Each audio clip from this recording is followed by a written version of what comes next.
where I fit in, homie. Let me get him where I fit in, homie.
What's up? What's up? What's up? What is going on, everybody? This is your man Drake Mack coming to you again. Oh my goodness, with another episode of the Drake Mack Show. I don't know what this mug is tripping. It's StreamYard tripping today. 7:30 in the morning Central Time, 8:30 on the East Coast. You from the West Coast, get up, because you already know that the early bird gets the worm. And this is not the same shirt. This is a different shirt from last night. So don't be saying he wore that last night. Nope, this is a totally different shirt. And my hair ain't braided, so you ain't about to see. I ain't about to come out this mug looking like what's his face from the Dipset. What's his name? You know what I'm talking about. But anyway, today we're going to talk about what was removed from Captain America Brave New World. What was the real story in Captain America Brave New World? This is a reaction video to New Rockstars saying that there is a different story, that actually or Brave New World was totally different than what we actually got on screen. So I'm very curious to find out about that and to find out what's going on. And I'm going to discuss something with you guys that I have to get off my chest, just based on, you know what I mean, something that happened on yesterday. I'd rather get this this off my chest than to sit up here and let it fester, especially, you know, on other people's accounts and all of that. I just rather tell you what's up and let you kind of go from there. Give me just a second.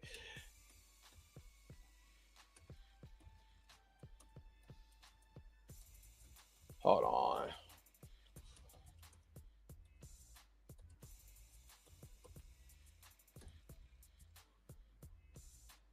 But there is something I want to talk about, because there is people that that follow my channel and all of that follows another person's channel. I'd rather get this out the way. And ain't gonna be no slander or nothing, but I gotta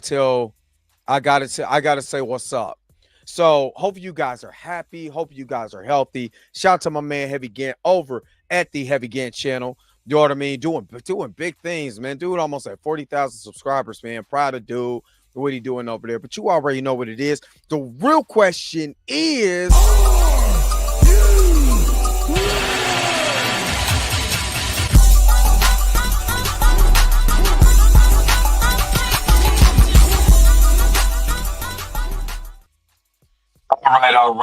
all right. First, let me check out and see who's all in the house before I get into this.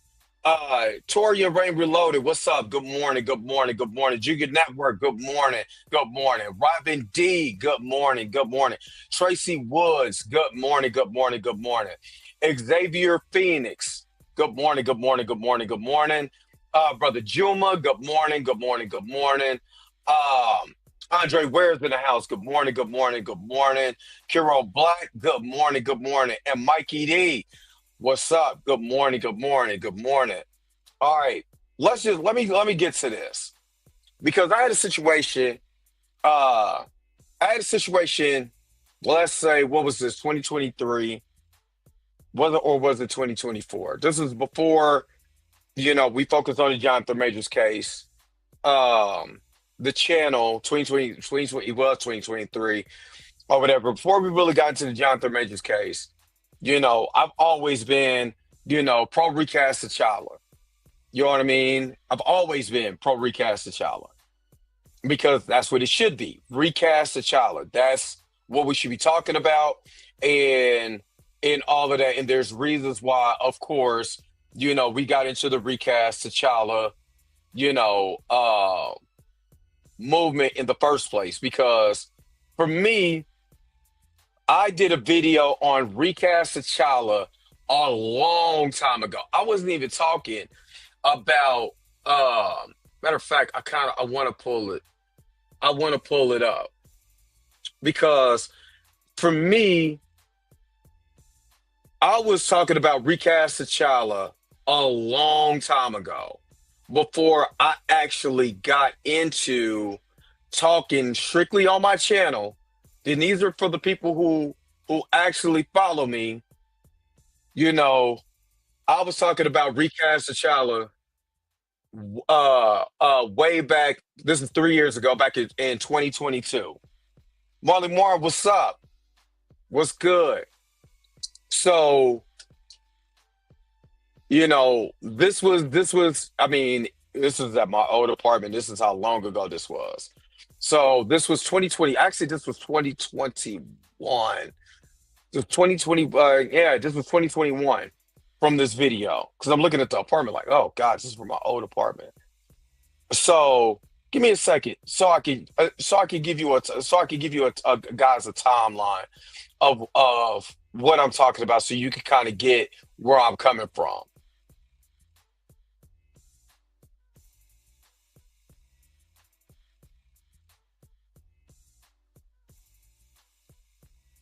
So I got a part of this recast T'Challa movement. This is literally, let me pull this back.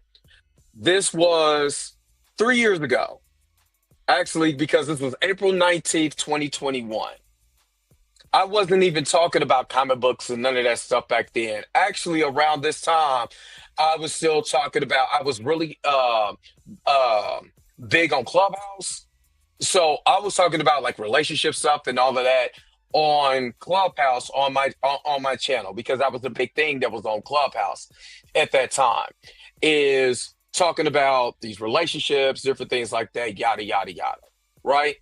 So I got into recast T'Challa because, me and E-Man at the time, we were cool. Not saying we're not cool. Let me not say it like that. Not saying that we're not cool. But we were cool at the time, and I remember him calling, or I remember me going on Instagram and seeing him crying. I'm like, yo, what the hell is going on? I'm thinking he done lost a, not to be funny, but I'm thinking like he done lost a family member or something like that. Like, yo, what is really going on? And come to find out, this is when we lost Chadwick Boseman. That was what was that?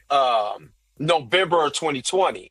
So he comes out with the petition, and I remember hitting him up. I was like, yo, is it okay that I use your material to talk about recast T'Challa? This is how I am. Or actually technically how I was. You know what I mean? Because now I'm not asking nothing. You know what I mean? But this is what I did. I said, yo, is it okay? This is almost 4 years ago in April. I said, yo, is it okay if I could go ahead and talk about recast T'Challa? Because I've thought about it and I believe that you're right on recast T'Challa. I do believe there's something that we can really talk about when it comes to this, right? And he was like, cool. You know what I'm saying? So I did the video. You know what I'm saying? I don't even think I tagged him in it because I didn't know how to be able to. I'm gonna be honest with you. I didn't even know how to really use YouTube yet. I didn't understand YouTube or how YouTube worked. So what I did was I just took the petition, bam, copy, paste, everything. I said, hey, this is just what I'm doing. I didn't even tag E-Man in this. You know what I'm saying? But bam, video was made, right? And then later on in 2022, this is when I think I did my video because I want to give you guys a timeline because I don't like, you know, saying stuff, it don't make sense. So then after I did the recast T'Challa video, you can see on here, I was talking about something totally different. You know what I mean? And I didn't really start talking about the comic book landscape until I did this video. What's Like I up, said, everybody? I just want to show y'all because I want to see our timeline. This is July 18th, 2022. You know what I mean? It's July 18th, 2022. After me trying to find myself and trying to find out what exactly do I want to do as far as this comic book realm and all of that. That was the first video I did in the comic book realm where I felt comfortable. Because for a long time, I'm gonna tell you guys, I did not feel comfortable talking about comic books and stuff and showing my nerdy side. That was hard for me to be able to break out, was my nerdy side, right? So I started talking about this, a little bit after that is when I met Chillmonger. Chillmonger hit me up. Hey man, I seen your video on Recast T'Challa. Can you holler at me because I want to get in this video. Get you in this video talking about Recast T'Challa. I was like, cool, I'm with it. So I get into Recast T'Challa, the video. There was other people that I met that was on there. You know what I mean? One of these particular individuals is a little older than me. It's not that much older than me, but he's a little older than me, right? And I'm gonna just say all names or whatever, so everybody know who I'm talking about. You know what I mean? I'm talking about Theo B. Theo B got a YouTube channel on YouTube, where he talks about comic books and all of that stuff, right? Now, we had a little situation. I had a situation because I made the petition that if they did the Black Panther video game, that we were going to boycott that video game if T'Challa is not the main character of his own solo video game. There's already a Black Panther Captain America video game coming out for World War II where Zari's the main character. But if you're going to make a Black Panther, a Black Panther video game, let's make sure that he's the main character, right? So we had a brother from the Black Comic Lords. We had a situation. Then Theo and a bunch of other people were on there. We're on this live where we did like a 4-hour live. It was crazy, like 3-4 hour live. We finally got a common ground or whatever. But it seemed like there was more of a situation between Theo and that brother. My thing was, don't use my petition without asking me or finding out what was going on. That was the only thing. Because I'm a reasonable type dude. You have a misunderstanding about what I say or the way that I say it or whatever, come talk to me and we can have a conversation. And that's fine. We can always have a conversation. I don't think I'm better than anybody. I don't think, because I might, even though my channel is small, I might have more followers or something. I don't think I'm on that. I still got a long way to go to my goal of what I want. So I'm not tripping on what you think or what you think I think about you. I'm not tripping like that. My head is not that big. It's big, big forehead is why I got it covered up. But I'm not tripping on certain things as long as you can talk to me, right? So there's the situation that happened with Theo gets on this live and got mad with me because I went to go see Captain Marvel and did a review on Captain Marvel about Frank Rambo because Frank Rambo was not talked about in the movie. Okay, fine. You got an issue with that? I didn't know you had an issue with that. You could have came and hollered at me, and we would have been able to settle this. You know what I mean? And I'm talking directly to you because I know somebody's going to show you, oh, he said something about you. So I'm telling you directly to you. So if you see this, you know who I'm talking to, right? So I didn't know we had a problem. Didn't know. Try to set up something with his partner D-Real. D-Real is from the town where I'm from Kansas City. It didn't work out. Where me, D-Real, and Theo was going to talk, back channel or whatever, and put it all out. It never happened because we had, Theo is, D-Real is somewhere else. He's in another place that was the timelines was all off. So it never happened.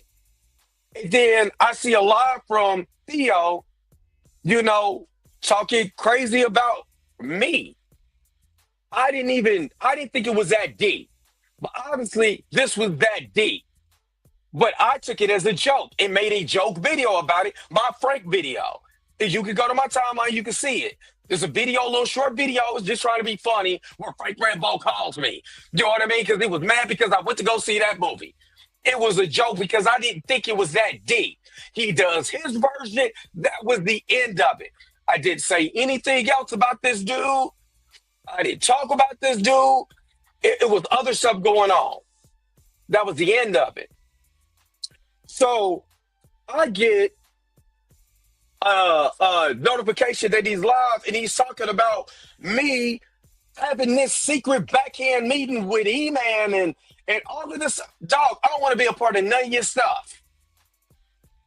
So I went to his live, or I guess his new live or whatever it was, and said, hey, keep my name out of it. I don't want to be a part of any narrative. Anybody comes to my channel talking about, oh, well, Theo, I don't know nothing about what dude was talking about. I don't even know why he was crying that day about Frank Rambo. I don't know. I never had no conversation with this dude about anything. Are we supposed to be one like I said? First of all, this is comic books on YouTube. This ain't the Black Panthers. This ain't none of that what you saw on TV. This ain't none of that. I do my channel the way I do my channel. I do my channel for commentary on comic book related material. That's what I do what I want to do. Because there ain't nobody in this month paying my bills. You ain't paying my rent. You ain't paying my lights, gas, internet. You ain't paying for my car note. You ain't paying for my cell phone. You ain't paying for nothing. So nobody can tell me what to do on my channel. You can't say, we're one like except when you never had a conversation with me, brother. And then you get on the channel, you get on your channel, you hollering, fussing, and cussing about what? Not with me, because I don't know you, dude. I met you through this whole recast the challenge thing. I don't know you from a box of grapes, my brother. And I would widely recommend just keep my name out of whatever you got. Keep my name out your mouth. Keep whatever you got going on, keep that over on your channel. If anybody follows him that follows me and don't like what I'm saying, unfollow me now. If you remember, unsubscribe. Take your money, go over there. Because first of all, I ain't got no time to be internet beefing with nobody. I don't internet beef, period. Anyway, because if this was not on the internet, would you really be saying anything to me like this? I highly doubt it. Because first of all, it ain't that deep. We need to be grown. For one, but all of this subliminal and all of this stuff, keep me out of your mess. I don't do that. You want to get mad at me or whatever, do that over there. What is it, the braids? Or whatever. I don't care. I do not care. Whatever you do, just keep my name out your mess. Don't mention me. Don't say nothing at all. When you even think about Dre Mac, call me Mac. You say Mac Dre. Say somebody else. Say Ronald McDonald. Say something else. Mickey Mouse. Keep me out of your mess. Because I know there's people that follow both of our channels, my brother. And I ain't had no secret meeting with you. I ain't had no back channel talk with you. I ain't had none of that. So you being mad, fussing, and cussing about because I don't want to lockstep with you? Okay. I don't have to. Just like you don't have to keep having my name in your mouth. So we can call it the way it is. This is the last time I'm going to address you about any of this. And I don't have my name in your mouth anyway. Why? There's so much other stuff to talk about than what you got going on. I just ain't got time for it, dog.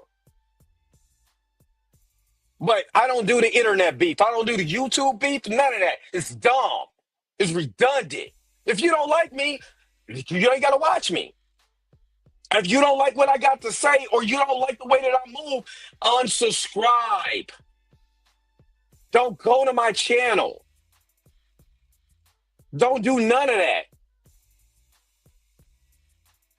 Do what you do over there. I do what I do over here. And we go call it the way it is.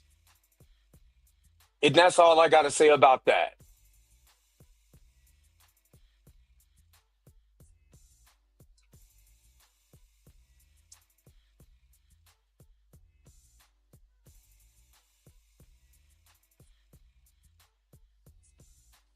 All right. Like I said, I just really wanted to get this out of the way. You know what I mean? I ain't got time for it. I ain't got time for it. You know what I mean? I don't like beefing with another black man on no internet because I'm not going to disrespect a man. For one, a man. Don't care what color you are, I'm not going to disrespect a man on the internet. You might not like my takes, cool. But I might not like your takes, cool. I'm never going to disrespect a man because I got to look at you as a man first. And for you being the same color that I am, I'm not going to sit up here and slander you on the internet. I got so much else stuff to slander on the internet, like some of these bad movies. I'm not going to slander my brother on the internet. I just want stuff to be out of I don't want to be a part of it. That's it. That's all I got to say. Anyway, let's get to this new Rockstar's video, because new Rockstar's video put what was removed after Captain America: Brave New World. You know what I mean? Oh, I'm not mad. I'm not mad at all. I just don't like to be a part of mess. I'm too old to be a part of mess. I'm grown. I got a grown son. I don't want to be a part of nobody's mess. I don't. I got other stuff. I got so much other stuff to deal with. I don't want to be a part of nobody's mess. And I really disassociate myself with people when messes. If you don't see me, I'll just put it like this. If you don't see me rocking with somebody, maybe because it's a lot of things that's going on that is hindering my growth. My job on YouTube is to grow my channel. That's what I got on YouTube for. I came to entertain you guys, to have fun, to talk about comic book movies and all that stuff. But it's to grow a community of people who like what I do on this channel. That I'm not on YouTube for my health. If I wanted to, seriously, if I wanted to do this for free, I wouldn't be on here. I came to grow my channel because there's so much other channels that you can see that they cap for these companies, and I'm not about to cap for the company. You need to have a counter to what you see with the bigger guys are doing. Some stuff that I agree with they're doing, some stuff I don't agree with they're doing. But that's why I'm here for my commentary. That's why TMZ calls me for my commentary. I'm not on TMZ for my health. I'm on TMZ because it grows my portfolio so I can grow. If you're not in it to grow, you're in it for the wrong entire reasons. Now, if you want to just do what you're doing and you cool, that's cool with you. I'm all about growth. I'm all about understanding. And I'm also all about bringing my people with me. So when I grow, they grow. I blow up, Chill come with me. Blue comes with me. Mika comes with me. Back of the bus comes with me. Planet Fanatics comes with me. Tina comes with me. Pam comes with me. You know what I mean? That's me. All the people I rock with coming with me. Now, I don't know if they think like that, but that's how I think. If I can't grow and bring them with me, then what am I doing? That's the way that I operate, y'all. That's why I don't get into a lot of this stuff. That's why I specifically say when I go with some of these people, I might like them, I might not, but I'm critiquing just their talking points, not them. I'm not going to slander my brothers and sisters online for what? Is that not counterproductive? But I can also go with their take because that's what commentary does. That's literally why I got on TMZ and went at their take. The commentary. Anytime I get on TMZ, I literally listen to their take and see if I agree or disagree with their take, and I give my take. Whether it counters or believes that. That's what I got on TMZ for in the first place. I'm not doing this. I'm not, I'm just saying trying to be whack or nothing, but that's what I came for. Because everybody who came with me, I'm bringing them along. Because how many of our people is at an upper echelons that's actually bringing other people with them? Maybe they don't have the same a number of followers. That's okay. I got those followers. Let me come with you. Let me bring you up. You know what I mean? I want to bring up my people. The people who rock with me, I want to bring them with me. Why? Because if I got eyes on me, they going to have the same eyes on them. And then they can be able to do the same thing for somebody that they like. They can bring them too. That's how it's supposed to work. That's how you have a community. That's it. But all the going back and forth and beefing and subliminals and all this other stuff, man, dog, I don't do that. I just don't. My flights are direct. I'm just saying. I don't fly around the world. I don't take stops. My flight is direct. But I also got to think, is it going to be productive? And if it's counterproductive to what I'm trying to do, what I'm trying to build, then I got to let it go. It can't be there. I got to go over there. You feel me? All right, let's get to this real quick. And I'm just Rashad, I'm just addressing something that happened on yesterday. And if anybody was on Theo's stream, yeah, I told him, don't keep the name out your mouth. I don't want to beef. I ain't got no time to internet beef with somebody because it's counterproductive to the things that I'm trying to do. And I had somebody inbox me like, oh, he wasn't talking about you, and I had to pull the receipt. Like, just keep me out of it. I ain't got no problem with that dude. God bless that dude. I don't know him. God bless him anyway. I just don't do the internet beef. That's it. All right. Let's transition real quick and let's get to this new rock stars video. What was removed from Captain America: Brave New World? Let's get to it right now.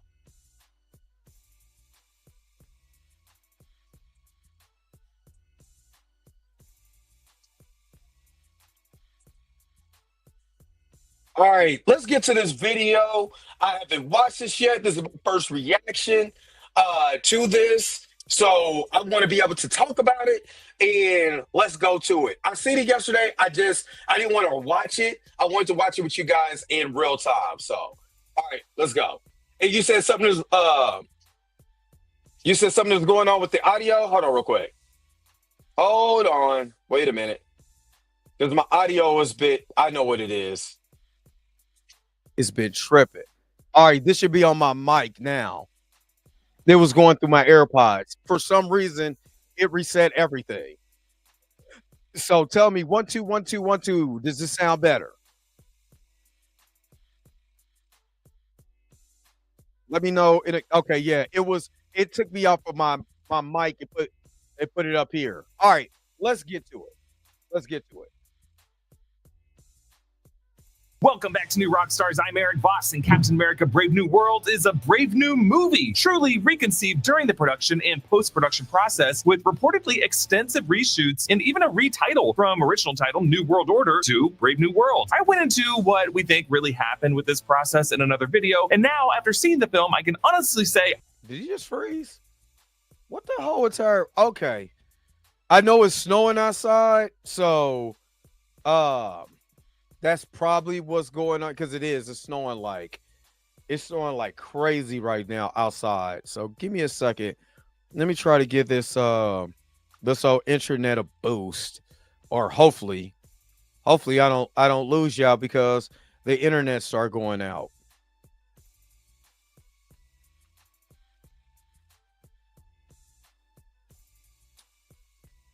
Okay. Can y'all still hear me?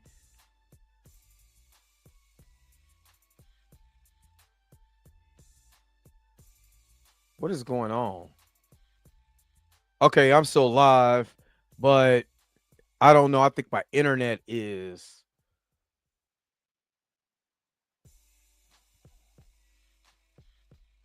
Yeah, I think my internet is tripping right now because it is a snowstorm here in Kansas City. So give me just a second. Let me remove this real quick, and let me see if I could just refresh it. Even my Wi-Fi information. Yeah.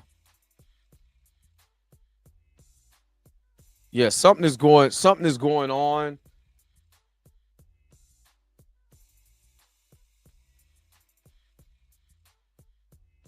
Yeah, I'm having some connection problems with the actual internet. Like I said, it's a bad snowstorm, so that could be it. But let me do something real quick. All right, we good. We back. Okay, we back. Reconceived during the production and post-production process with reportedly extensive reshoots and even a retitle from original title New World Order to Brave New World. I went into what we think really happened with this process in another video, and now after seeing the film, I can honestly say I am impressed with how seamless the final product looks. And it's part of why I think, despite critics and movie commentators who are too plugged into the movie production news being harsh on this film, audiences going in who are less aware of the process are giving it a way higher audience score. And I think that's a good thing. Yet, and I've always said about this movie, I'm gonna be a little bit more hypercritical on this movie, just because I see Falcon and the Winter Soldier, and I've seen all these MCU projects. So when I'm looking at certain things, I'm like, it just doesn't fit narratively. But as a movie, if I've never seen Captain America Winter Soldier, if I never see Captain America Civil War, or Black Widow, this technically fits right in. This technically fits right in. I think even for the average moviegoer, there were several moments in this film and shots repeatedly shown in trailers and in promos as recently as the days before the film came out of full scenes and sequences that were not in the final cut of this movie, and other evidence that things were reworked. So after going back through all the trailer footage and watching this movie a couple more times and applying my own experience with production and editing and screenwriting, I think I figured out what was removed and why. So I present to you, viewer, the original version of Captain America 4. What was the New World Order cut of this movie? All right, let me see something real quick. Let me see if I can up the quality. All right. Before I begin, you can now join New Rockstars as a channel member by hitting that join button down by subscribe. Supporting us as a member gives you access to custom emotes and early access to ad-free versions of our special rewatch breakdowns like our... All right, let me kind of skip past this just a little bit. But I did see a lot of people, especially a lot of black people online, who are saying, hey, Roberta, who are saying that I don't care what y'all say. Y'all talking about it's a 6, this is a 10, this is a 9 out of 10 or whatever. That's so. It's what's crazy about the online chatter is that if you give this score lower, He said, I would download the source clip. Just I don't have the MaxX video converter, but I need to get that. Yeah, I do need to get that. I just don't have that. But you're right, Urban Guru, and I would keep that in mind. You know what I mean? Just so I don't have these problems. But it's snowing outside, so. But what I've seen is people online who are legitimately mad if you don't give this movie higher than a 6. It's like you're being a hater. This is really good. Yada yada yada. All of this and all of that. And it wows my imagination that they call you a hater. They call you this because you don't agree. Do you know it's okay to disagree with somebody? Like I said, this movie for the movie itself. If I personally didn't see any of this and I didn't see the trailers, all of that, I would love this movie because I would love to introduce another Red Hulk. I would still think the leader is a bad is a bad villain with poor execution, but everything else in the movie is not bad at all. Like I said, my favorite scene of the whole entire movie is the dogfight. You know what I'm saying? Is a dogfight. Would I would have liked more of the Serpent Society versus Captain America? Hell yeah, because I think that was a movie within itself that could have been, but there's still elements of this movie that is really good. You know what I mean? But it's just certain now. But again, I'm looking at a more advanced look because I've seen all of this material and trying to piece this thing together. So I'm not mad at nobody who thinks this movie is good. It is good. It's just not great to me and to other people. Just I don't think it deserves 50%. Like I said, after watching Kraven the Hunter, that movie sucks. That movie is trash. You know what I mean? Thor Love and Thunder is not good. And that, okay. This, no, I think it's a little too harsh to me. But that's just to me. But those are their opinions.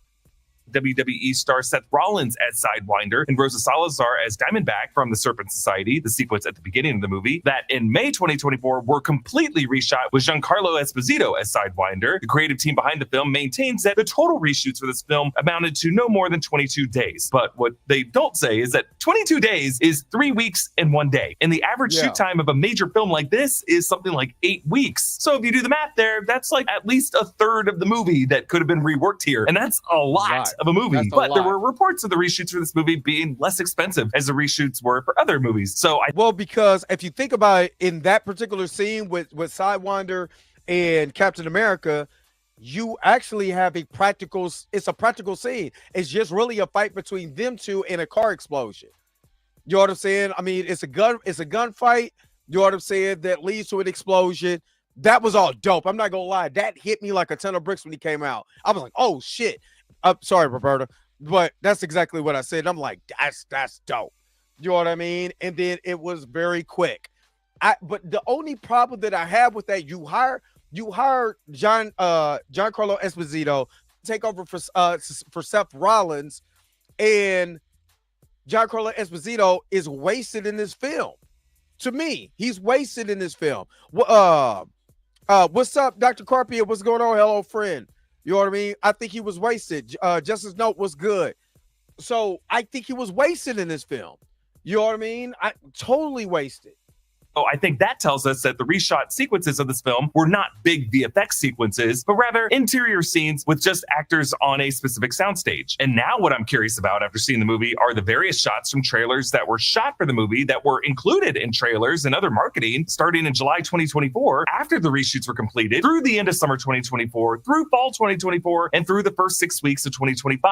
And shots from what seems like pretty huge scenes for this movie that were not in the version that we just saw in theaters. Reworking that was happening even after the reshoots happened. These scenes include a funeral scene that was set in that same cemetery where, in the theatrical cut of the film, President Ross lays flowers on the grave of his late wife, Karen Lee Ross. The Karen grave moment was also included separately in trailers and promos, but there was an additional scene with a much bigger group of attendees, including Sam Wilson. There was a gun salute, and according to early pre-reshoot set photos, Liv Tyler was on set for this shoot. Looking back on the... So, do y'all think that Thunderbolt Ross died in that? Because I believe he did.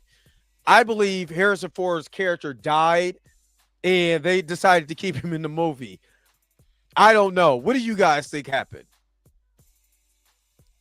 Back in the movie, we think this is probably going to be President Ross's funeral, and he was going to die in this movie. But since that was clearly reworked during post-production, the fact that they still put this funeral in multiple trailers and in promos for the film deep into the marketing cycle is very weird. Also, there's a shot of who we assumed was Samuel Stearns, the leader, with his green hand visible as he wore a hoodie, taking a photo of Sam, Joaquin, and Isaiah as they arrived outside the White House. This shot was in the very first teaser for the film and in a few other trailers for the film, but not in a theatrical cut. The theatrical cut of the film showed the three of them posing for photos, but we never cut to Stearns' perspective across the street. The final version of the movie implies that he was still at Camp Echo 1 during that time. There was another shot from the trailers of Samuel Stearns from outside Walter Reed Hospital, where in the movie Joaquin Torres recovers after his injury. Stearns wears an Uncle Sam hat and pushes through the crowd toward where the microphones are. This shot was not in the July teaser or I still, again, there was still a lot of this movie. And like I said, if you watch it with a critical, not with a critical eye, but if you watch this movie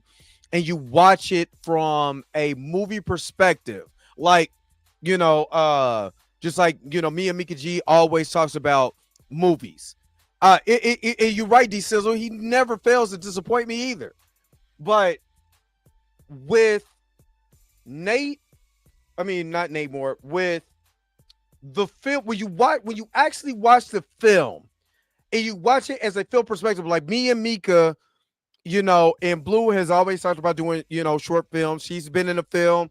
Blue has been in the film. So when we talk about stuff, you know, me being the actor, I always look at stuff in a perspective of an actor, you know, and somebody who wants to eventually produce his own movie.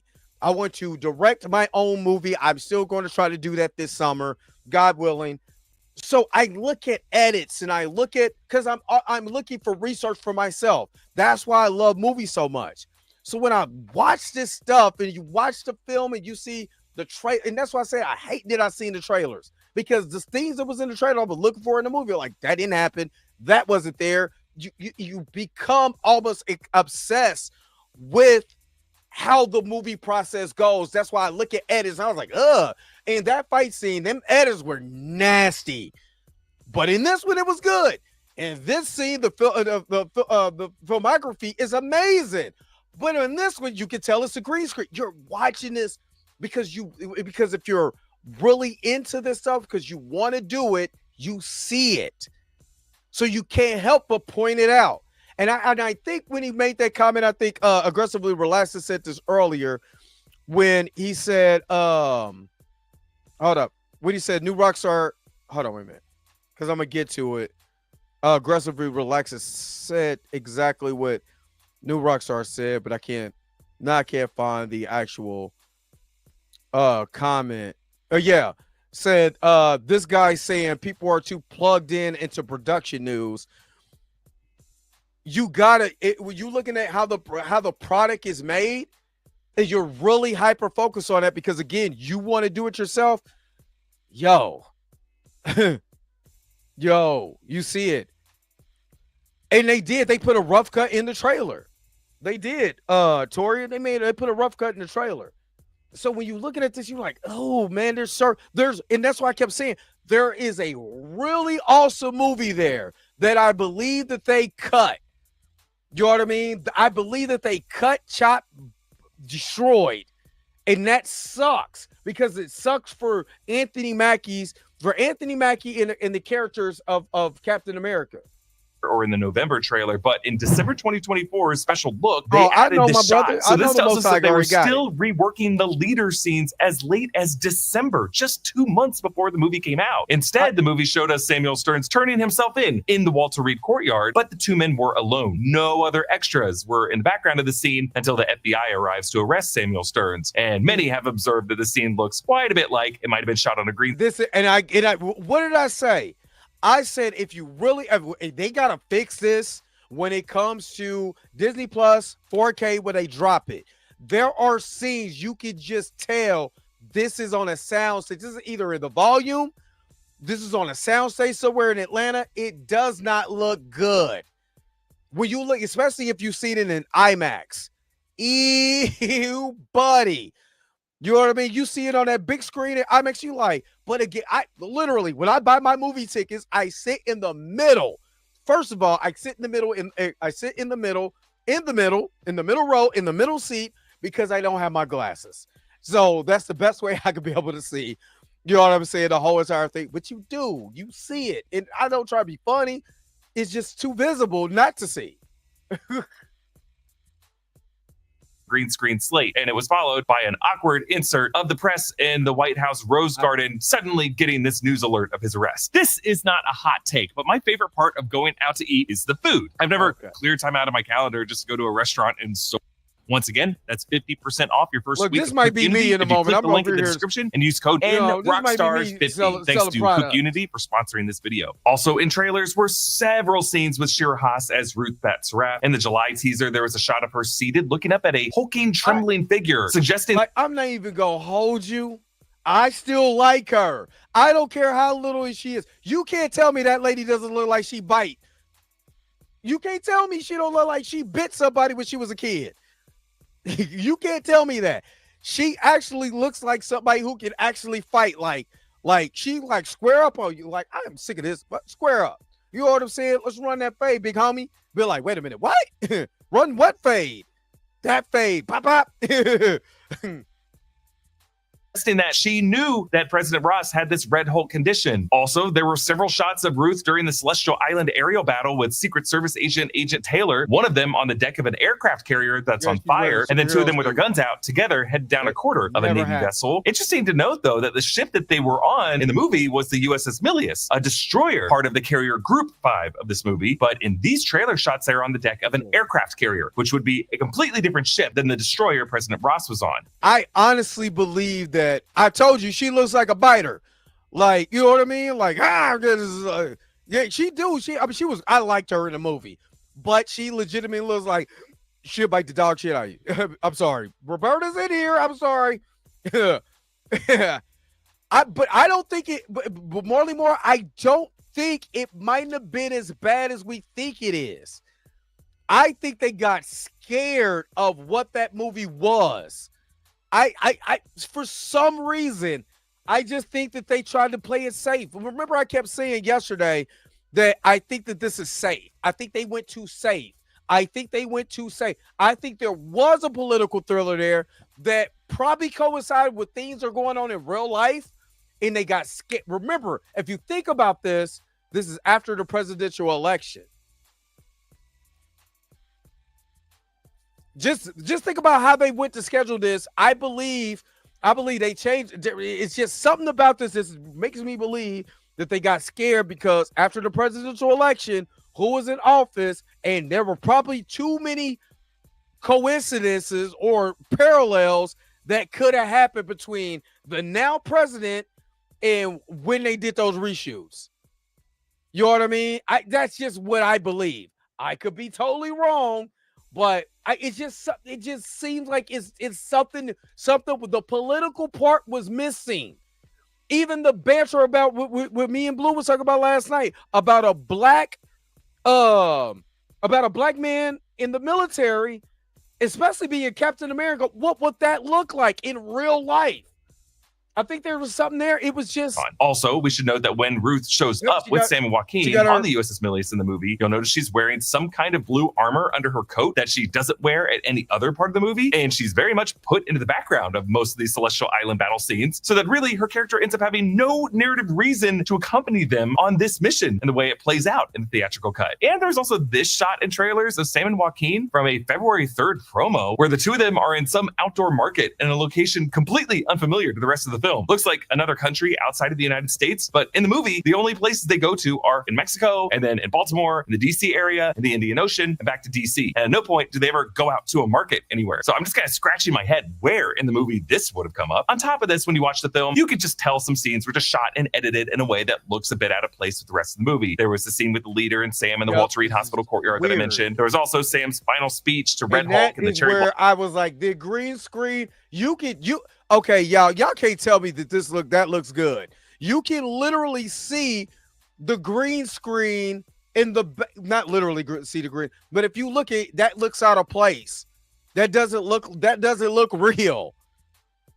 You know what I mean? That does not look real. That looks fake. It makes me mad because I think this was a reshoot and it was a bad reshoot. Especially if you've seen this on the big screen, you can't tell me you looked at that and like, oh, that looks cool. Rashad Walker, thank you so very much for the $10 super chat. Don't plan on seeing the film because of how the MCU is handling their black characters right now. But it seems the problem is a lack of marketing and showing too much of the trailer. To me, like I said, they show way too much of the trailer, especially the third act. And that's what I think pissed me off the most, because the third act is not necessarily ruined, but it's particularly ruined because we could have did this a long time ago. But I mean, it is what it is. But again, thank you for the super chat. I gotta hit you with a little gang banging, gang banging, gang banging. Thank you so very much for that $10 super chat, man. I appreciate you, my man Rashad. Hold up. I see. What's up, baby Shashiro? I see you up in here. Yes, years ago they would have gone deeper politically and socially. I think that there was some social and political commentary that was in here that when a certain President Trump, got into office, they said, there's too much parallel. Let's pull this back. I think they got scared. I legitimately think they got scared. Free Spirit, what's up? He said, my friends thought Cap was accept for the president. I said that last night. He was too militant for the president. Especially, this is the same guy they threw. Remember, he threw you in the raft. I would never forget that. I wish I didn't watch any of the trailers, bro. I'm dead serious. I wish they didn't make. I didn't see any of it. Let's switch Sabre's character around. She's a mutant. Would have gave us a start of the mention of mutants in the MCU. I know. It's. Oh man, it sucks. It sucks. Why do I hear? All I can hear is Charles Barkley. That's so terrible. It's terrible. But this just makes me. I know. It's just Brother Juma, you absolutely have. Now you see why I have that in my brain. Why all this forehead that I'm hiding here is all of this is thinking about why Captain America was reshot. All this forehead I'm hiding. Braves ain't looking too Brady right now. All right, let's keep going. Blossom Street. Joaquin Torres' line about Ruth Bat Saraf being born in Israel happens when he's off screen, and it sounds like the line was recorded with ADR. This movie's original screenwriter Malcolm Spellman also said in an interview that there was an early draft of the film that would have included. See, this is the thing. Malcolm Spellman was the writer on Falcon and the Winter Soldier. There's certain things that I did not like as far as the dialogue between Sam and Isaiah. You know what I mean? Because I know that in real life we wouldn't treat our elder like that. But I think that he should have been the main writer of this movie. Period. He should have been the main writer of this movie. Let me keep going. And they threw Eli out. Justice for Eli, y'all. Come on. Included Elijah Eli Bradley, Isaiah's grandson, played by Elijah Richardson in The Falcon and the Winter Soldier, somewhere in this movie, but that his role was cut. And I just came across this back in October. There was an anonymous post on Reddit, a reported leak sourced from scooper Charles Murphy, from someone claiming to have seen a late test screening of the film that ended up describing the plot with near perfect accuracy to what this movie ended up being. But one major exception. This plot description includes Sam and Joaquin going to Stark Technologies, meeting with Amadeus Cho. Oh, yeah. And it seems like it was Amadeus who was going to investigate the heart pills that had been given to President Ross to determine that these pills were poisoned with gamma radiation. This description also says that it was going to be mentioned in the post-credit scene that the leader gave Amadeus Cho Hulk serum before he gets to the doomsday hints that we saw. Amadeus Cho did not come up in the final cut of this movie, but there was Commander Dunphy's unseen contact who called him to tell him that the pills had gamma radiation, and we just never saw who that guy was. I should say that it's also possible that this plot leak might have been distributed with one piece of knowingly incorrect information as a test by Marvel Studios or by Disney to determine the source of a leak. I really hope actually that's the case. Now, this leak, which I'm only even mentioning now after the movie has come out, also describes the version of the leader in this movie as Tim Blake Nelson looking like he's wearing a rubber brain cap. So this rumored October screening, if it even happened, would have been a version of this movie after the leader was redesigned. And I don't know about y'all. I mean, there is pictures of the leader in Marvel Comics that favor that. I just think that looks horrid. That is freaky. You know what I mean? And I would have liked him with the black hair and just an enlarged head. How hard would have been instead of doing this freaky, monster Muppet brain thing. I did not like his design. I didn't like his design. What do y'all think? Put it in the comment section. He was. When you look at how this movie evolved over production, there were just some big changes that they clearly needed to restructure the movie around. One was the death of William Hurt in spring 2022, which meant that this movie lost its President Ross. But when Harrison Ford approached Marvel Studios expressing interest in working with them, Kevin Feige pitched Ford on President Ross, aka Red Hulk, and this production now had a new A-lister that they really had to reconsider. So, okay, that looks freaky. That I paused it right there. So that means okay. So you're telling me that Harrison Ford was like, you know what? I want to be a part of these Marvel movies. And Nate Morris said, you know what? Somebody just died. I got a perfect role for you. But other black actors is coming into Marvel Studios saying, hey, I want to work with Marvel Studios like Yahya Abdul-Mateen. And they just say, you know what? I got a perfect role for you. Somebody just died and we need a recast. No, they said Wonder Man. Please, somebody take me now. Conceive the movie around. I think Red Hulk was always the plan, but I think the original idea was to have the William Hurt version of the character turn into Red Hulk as a secret third act twist that they would not have shown in the trailers. But now with Harrison Ford, there was just more pressure for the studio to lead with this movie being equally a Red Hulk movie along with a fourth Captain America movie. That's the problem. You didn't have to. I so think this is a disservice to Anthony Mackie. Anthony Mackie is making more money because he's getting executive producer credits on this film. If you don't know, just look at if you look at the end of the movie, if you go back and see it or whatever, or however you see it, if you look, he's the executive producer on this film. So he's going to get extra money for being the executive producer. This is the problem. You could have sold the movie with Sam Wilson. That means they did not. They did not have faith in their lead character.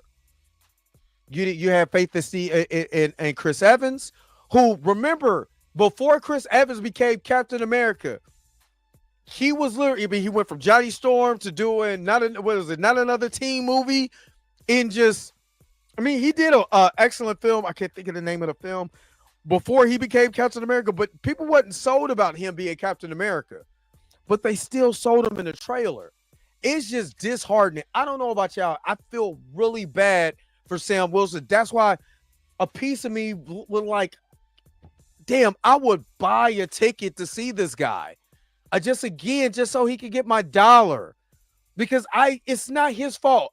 To me, I don't know about y'all, to me, Anthony Mackie did an amazing job in this. For what he was given, he did a great job in this film. For what he was given. But look what they did, though. Look how they marketed him. That's where I feel bad. Oh, we got Harrison Ford. Let's market Red Hulk. Where technically, if you take I'm trying to tell y'all, I would have bumped this movie up from an 8 to maybe 8 out of 10. If that Red Hulk would have been a secret. I'm just being honest. It would have jumped up from a 6.5 to an 8 if that wasn't teased in the trailer. So, and that's what I agree. They should have gave him the big head with the hair. I would have been cool.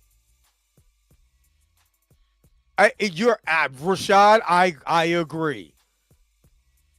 I agree. I think they got scared. I believe they got scared, and that sucks. That sucks. I said, look, Tori, I said that last night on the stream on Blurred AF. They said, nah, they should have just left Sam with it. You know what I mean? I was like, I would have been cool with either one, but you know, it's just I feel so bad for him. I might watch this movie again. I might pay another ticket to watch. There's also the Ruth Bat Sabra of it all. Again, I go more into the timeline of that decision, as well as the timeline to retitle this movie from New World Order, which was the title of the first episode of The Falcon and the Winter Soldier, but later criticized for the term being associated with anti-Semitic conspiracy theories, to its current title of Brave New World, a nod to the Aldous Huxley novel. And in our spoiler review over on the break room. So just think about it like this. Just go back and listen to what they look how Marvel pulled New World Order and then pitched a brand new one because they were scared. Listen again. This is why I have my theory. Listen. Was the title of the first episode of The Falcon and the Winter Soldier, but later criticized for the term being associated with anti-Semitic conspiracy theories, to its current title of Brave. Being associated with anti-Semitic conspiracy theories. A movie can't be called New World Order. Hell, we had the NWO New World Order. Did nobody get the New World Order in wrestling? Did nobody say that was anti-Semitic? You see what I'm saying? Are you kind of understanding what I'm saying? I believe that there was a totally different movie here, that Marvel got scared. For one, they got scared. They had a black lead. When they found out they could get Harrison Ford, it's like, hell, let's throw you in here because you're a bigger name, and let's sell the movie that way. That's why their third act of their movie was thrown away in a trailer and placed in was thrown away in the trailer, so we don't even get a twist in the movie. You see what I'm saying? Man, this was them being too scared. Again, look what they did with Giant the Major, just with the hint of something happened. Not even finding out what happened. They already like, scrap this, scrap it. Let's get Doom. Let's get Doom. Trust me, Torian. Trust me, my brother. I already know. So you can't say, you know what, you might be far-fetched. No, just look at the way that they did the movie. You know what I mean? Look at the way that they did the movie. Because again, if they would have pitched this with Anthony Mackie's movie, and they would have, and probably Anthony Mackie was probably badass in some of these scenes. But look at the way that they market it. You know what I mean? And again, that's what was telling me that there's somebody else at play. There's something else at play. See, think about it like this. They were scared about anti-Semitism, but they wasn't scared about backlash for recasting Black Panther. But whatever. I'm just saying.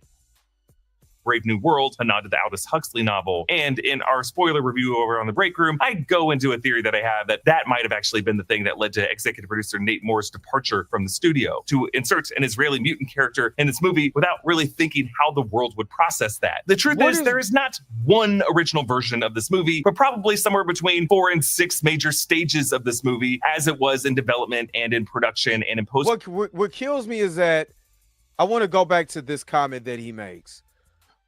You can't even have an Israeli superhero without some type of controversy because of what's going on in the world. Whatever happened to just make a damn movie and skip? We came to see the movie. This is escapism. We're not putting 2 and 2 together with that. But there's powers that be that was like, nope. You know what I mean? Nope. Don't do that. Nope. And it literally, to me, it not killed the movie, but it sidetracked the hell out of this movie. That again, that's the reason why you don't really get Sam Wilson being a black man with the Stars and Stripes, and nobody got anything to say about this, but we get a She-Hulk movie, excuse me, with just the mention of a woman being a hero, and they make all of these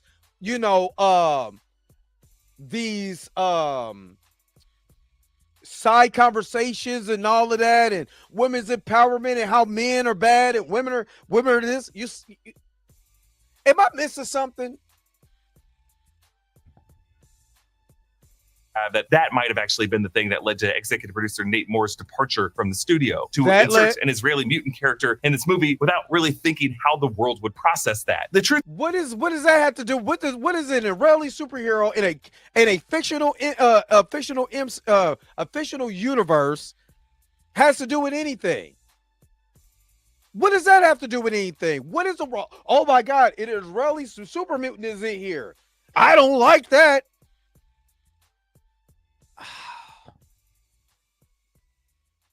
I care. So I came Xavier Fetus. I come from a era at my ripe old age of 187. As Tori would say, drinking my Ovaltine. You know, where we didn't give a damn what was going on in real life. They just made movies, and if it coincided, just coincide, because there's always with social commentaries in our fictional universes. There's always some type of conversation that was going on that the real world had to look at itself. You know what I mean? There was a movie, that came out in the 80s with a fantastic wrestler named Roddy Piper in a movie called They Live. And one of the greatest movies that was ever made. And you know what people said? Was anti-Semitism going on. And they tried to can the movie. And actually, that movie became a cult classic. You know what I mean? And if you really look, it's not anti-Semitism. It just shows you capitalism and what we really think about our lives. But somebody wanted to get associated with anti-Semitism and tried to ruin the movie. Just saying. We have filmmakers that didn't give a damn about that. Didn't care, because we're making art. And if art reflects real life, then damn it, it does. Do you think I want to see another? Do you think I want to see a movie about the 92 Watts riot? I mean, the 92 LA riots? But if there's art that imitates that portion of life at that time and is telling me something that I need to know, damn it, put it on screen. Because I know how damaging that was. I know how I kicked off all of that. It was terrible. They have no problem making those type of movies. I'm just showing you what's going on.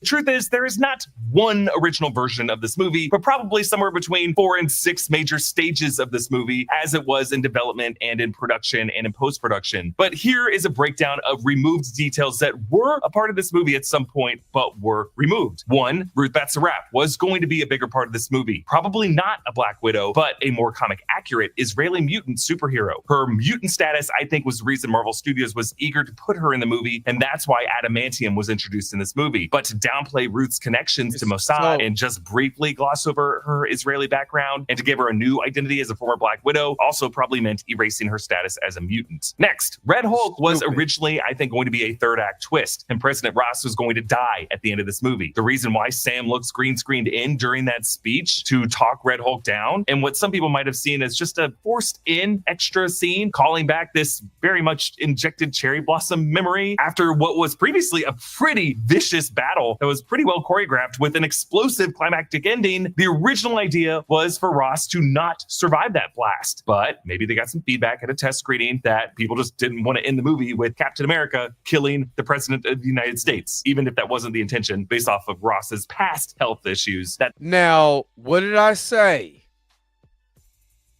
A certain president was, before he was even president, was shot at. You know what I'm saying? Rather, I don't know who did it, and they ain't got nothing to do with me, because they ain't got none of that's president business, ain't none of my business. But like I said, there were some people that was cheering for that, and to have this character to act like that particular president, and for him to die at the end by the symbol of America, and he so happened to be Black. What's up, Bitch Gasm? I'm just saying, I'm just I'm just I'm just I'm just saying there's two. I'm trying to tell you. I think there was more. If they cut it for New World Order, they cut it for the name New World Order. I you know exactly. Let's not. I don't even want to. I don't. Woo! Oh, you about to take me back to the old Dre? Let me keep going. That still just might have been how it came across. I believe that among the reshoots See, was like, to remove the President Ross you funeral feeling me? scene that Liv Tyler shot and to shoot this new interior scene on the raft with Liv Tyler and Harrison Ford and Anthony Mackie. I believe that they moved the establishing exterior shot of the raft that we saw in trailers, which was originally how we were going to be led into the post-credit scene with Stearns on the raft. And then they moved that exterior shot to earlier in the movie to this new scene with Ross in his cell. Also, Samuel Stearns. Based on the trailer shots of Stearns as a photographer at the White House, he must have been in a previous version of this movie able to leave Camp Echo 1 earlier without needing Sam and Joaquin to break into the base. He was a more free-roaming character in the earlier acts of the film. Also, an earlier version of this movie must have had Stearns revealing himself in a more theatrical stunt before the press outside Walter Reed, dressed as Uncle Sam. But maybe there was just something off about the scene that required them to reshoot it with Stearns and Sam alone in the courtyard later, followed by the press in the Rose Garden getting that same awkward news alert on all their phones, which then led to the pretty rushed transition of Ross transforming into Red Hulk. In general, I just think there were some earlier cuts of this film in which Tim Blake Nelson played the character with a different energy, maybe as more of a performer, and that would have boiled over outside of Walter Reed. Also, I think there might have been some earlier. I said that last night when we was with on Blurred AF. I said I believe that Captain America: Brave New World was with Tim Blake Nelson's character more like his character in The Incredible Hulk. If you go back and watch his character in The Incredible Hulk, he has his joy in his leaf, and he was so excited about trying to get this gamma blood and all the things he could do with it. And then you get him here, and he's like, yes, Captain America, you are going to die. And I don't care what you say. You're going to die. And they walked up like, oh, man. Oh, man. D Sizzle, what you said, he needed a hat. And Saber had her super strength. Sam wouldn't need to fight Ross, which is why no Hulk character should have been in the Cap film in the first place. Exactly. I didn't like that head. That's gross. You say he is pissed. Versions of this movie that might have had Samuel Stearns' head looking different, because Marvel did release official character designs on posters and two Funko. Tell me that's not perfect. Tell me that's not perfect. I would have been cool with that. He just got a big ass head, brown hair. You know what I mean? I would have been cool with that. But the final version that we got,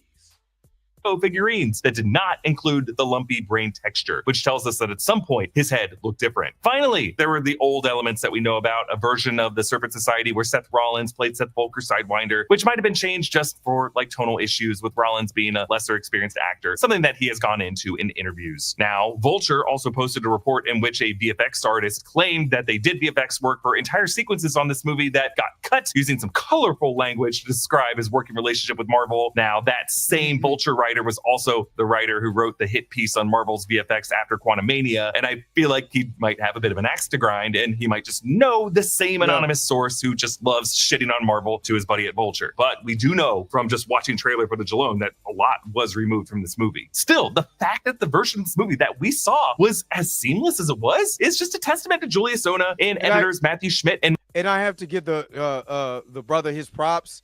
He did he looked like a flick booger. I'm weak. I would say that the version that we did get with the brother, you know, what he had to work with everything pulling strings, it was too many hands in this plot. It still wasn't as bad as it could have been. It's not as bad as it could have been. It could have been worse, or it could have been a whole lot better if there were certain things that was kept in the movie, like just Tim Blake Nelson looking like that, you know. So this is Dr. Corbett here. So I really don't like Eric Voss. I don't know him. So I like just reacting to his commentary though. and Madeline Gavin for what I've always said is most important stage in which a movie is truly rewritten for the final time in the edit room. It's messy, but it's how movies get made. Comment down below with your thoughts on all this. And all right, so we went over that. Tell me what you got. What do you guys think?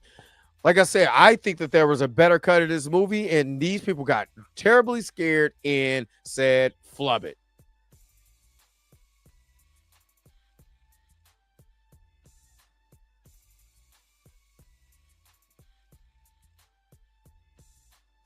All right.